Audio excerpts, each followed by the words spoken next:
Viewer, আজকের ভিডিওর মাধ্যমে আমি ফটোশপ টিউটোরিয়াল সিরিজ শুরু করতে যাচ্ছি।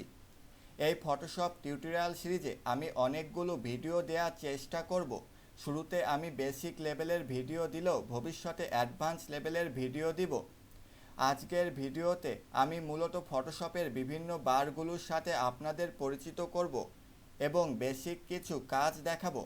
আমি ফটোশপে যে ভার্সনটি ব্যবহার করব সেটা হচ্ছে ফটোশপ 2014। প্রথমে আমি ফটোশপ ওপেন করব।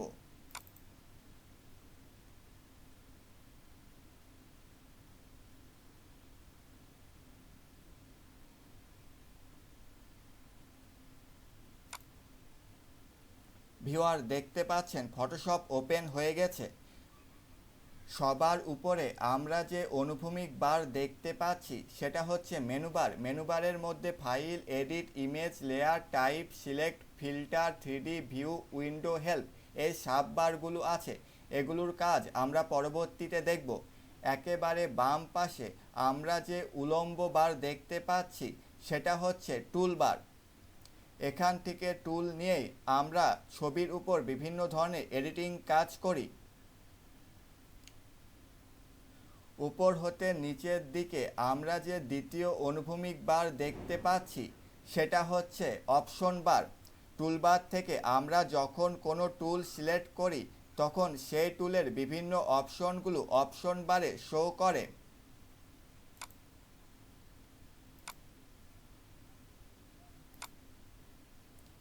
ভিউয়ার, দেখতে পাচ্ছেন আলাদা আলাদা টুল সিলেক্ট করার ফলে অপশন বারের অপশনগুলো চেঞ্জ হচ্ছে।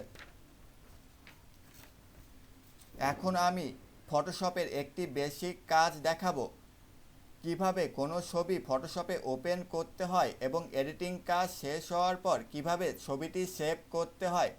কম্পিউটারে পূর্ব হতে থাকা কোনো ছবি ওপেন করার জন্য মেনু বারের ফাইলে গিয়ে ওপেনে ক্লিক করতে হবে। এরপর ব্রাউজ করে কাঙ্ক্ষিত ছবিটি সিলেক্ট করে ওপেন করতে হবে।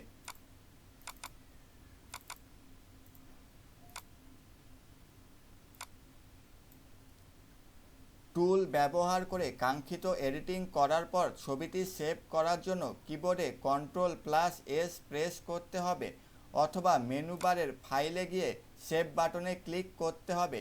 কিন্তু ভিউয়ার, দেখতে পাচ্ছেন এখানে সেভ বাটন হাইলাইট করছে না, কারণ এখন পর্যন্ত আমরা কোনো এডিটিং করিনি। তবে সেভ অ্যাজ বাটন হাইলাইট করছে। সেভ অ্যাজ বাটন ব্যবহার করলে ছবির একটি নতুন কপি তৈরি হয়ে ছবিটি সেভ হয়। তাই এখন আমি সেভ অ্যাজ বাটনে ক্লিক করব ছবিটি সেভ করার জন্য। এখন ব্রাউজ করে যে ফোল্ডারে ছবিটি সেভ করতে চাচ্ছি সেখানে যেতে হবে।